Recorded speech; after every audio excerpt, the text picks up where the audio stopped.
যারা রমজান মাসে রোজা করলো, সিয়াম পালন করলো, নিয়ম মতন সঠিকভাবে ইবাদতগুলি সুন্দরভাবে মেনে চললো, আল্লাহর নবী সাল্লাল্লাহু আলাইহি ওয়াসাল্লাম তিনি বর্ণনা করেছেন, মান সামা রমাজানা, রমজান মাসে ঈমানা ইহতাসাবান গাফারা লাহু মা তাকদ্দামা মিন যামবিহি। আল্লাহ রাসূল সাল্লাল্লাহু আলাইহি ওয়াসাল্লাম বলেছেন, কোন মানুষ ঈমানের সহিত, ঈমান থাকতে হবে, তাহলে ঈমান কি জিনিস? ঈমানের সহিত যদি সে রমজান মাসের নামাজকে ঈমানের সহিত সবের উদ্দেশ্যে যদি পালন করে, মা তাকদ্দামা মিন যামবিহি গফারা লাহু, তার পূর্বেকার সব গুনাহ আল্লাহ মুছিয়ে দিবেন। এই কথা আল্লাহর কথা। এখন আমরা কিন্তু গুনাহ থেকে কেউ বাঁচতে পারি না। আল্লাহর নবী সাল্লাল্লাহু আলাইহি সাল্লাম এই উম্মতের জন্য তিনি ফিকির করেছেন, উম্মতকে কি করে আমি জাহান্নাম থেকে বাঁচাবো। রমজান মাস আমরা পেয়েছি, যারা রোজা করতে পেরেছে আলহামদুলিল্লাহ, যারা রোজা করতে পারেনি কোনো কারণবশত, হয়তো কোনো অসুস্থর কারণে রোজা করতে পারেনি, সুস্থ যখন হবেন ইনশাআল্লাহ রোজাগুলো আপনারা করে নেবেন। আর যারা ইচ্ছে করে রোজা করেননি তারা আল্লাহর হুকুমকে অমান্য করেছেন। এই অমান্য করার কারণে রমজান মাসের একটা রোজা যদি আপনি ছেড়ে দেন ইচ্ছে করিত, সারা বছর আপনি যতদিন লাইফে বেঁচে থাকবেন, সারা বছর প্রতিদিন যদি রোজা করেন, তো রমজান মাসের একটা রোজার সমান সমতুল্য হবে না। তাহলে রমজান মাসের রোজা কি আল্লাহর কাছে কত প্রাধান্য, কত দামি। মানুষ অন্য সময় রোজা করে, অনেক রকমের রোজা করে, কিন্তু এই মাসের রোজা এমন একটি রোজা, আল্লাহ বলেছেন এই রোজাদারের জন্য দুইটি খুশির বিষয় এসেছে। দুইটি খুশির বিষয়।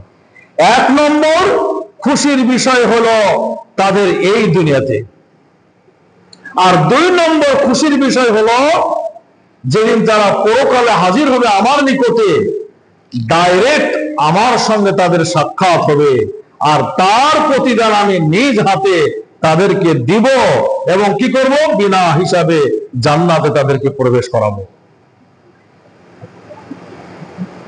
দুনিয়ায় কোনটা? হাদিসের মধ্যে এসেছে, আল্লাহ রাসূল সাল্লাল্লাহু আলাইহি ওয়াসাল্লাম বলেছেন, লিসাইমি ফারহাতানি ফারহাতুন। বান্দা যখন ইফতার নিয়ে যখন বসে, অথচ এখনো 5 মিনিট, 2 মিনিট, 3 মিনিট সময় আছে, 1 মিনিট সময় আছে, সামনে যখন ইফতার নিয়ে এসে বসে, আল্লাহ রাব্বুল আলামিন সব জানার পরও আল্লাহ ফেরেশতাদেরকে সাক্ষী করেন, তোমরা আমার ফেরেশতা সাক্ষী থাকো, আজকে তোমরা দেখো আমার হুকুম তারা কি সুন্দরভাবে মেনে চলছে, সুন্দর তারা খাবার নিয়ে ইফতার নিয়ে বসেছে, কিন্তু এখন আমার হুকুম হয়নি। এদের আগে পেছনে কেউ তাদেরকে বাধা দেয়নি, তারা ইচ্ছে করে খেতে পারত, কিন্তু না, তারা পরকালকে ভয় করে, আল্লাহকে ভয় করে। এই ইফতার নিয়ে যে সামনে বসেছে, এই বসার কারণে আল্লাহ এদেরকে আমি এত মর্যাদা, এত সম্মান দান করেছি, এই সম্মানটা এখানে যাই আমি ক্ষান্ত হইনি। কোথায় শেষ করেছি? আল্লাহ বলেছেন, ইন্দা লিলিকাই রাব্বিহি, তারা আমার নিকটে হাজির হবে আর তাদেরকে আমি বিনা হিসাবে জান্নাত দান করব। এই রমজান মাস, এই রমজান মাসে আল্লাহ সুবহানাহু ওয়া তাআলা তিনি বলেছেন, রাইহান নামক একটি দরজা রয়েছে, এই দরজা দিয়ে জান্নাতবাসীরা প্রবেশ করবে। কিন্তু আপনার আমার রোজা আমাকে সঠিকভাবে করতে হবে। রোজা থাকার অবস্থায় আমাকে দুনিয়ার সমস্ত পাপাচার থেকে আমাকে বিরত থাকতে হবে। যে যত কথা কম বলবে দুনিয়ার চলার জীবনে, রমজান মাসে যে যত কথা কম বলবে তার ভুল তত কম হবে। যে যত রমজান মাসে রোজা করার পর বেশি বেশি বকাবকি করবে এখানে ওখানে, তার মুখ থেকে অটোমেটিক ভুল কথা বেরিয়ে যাবে।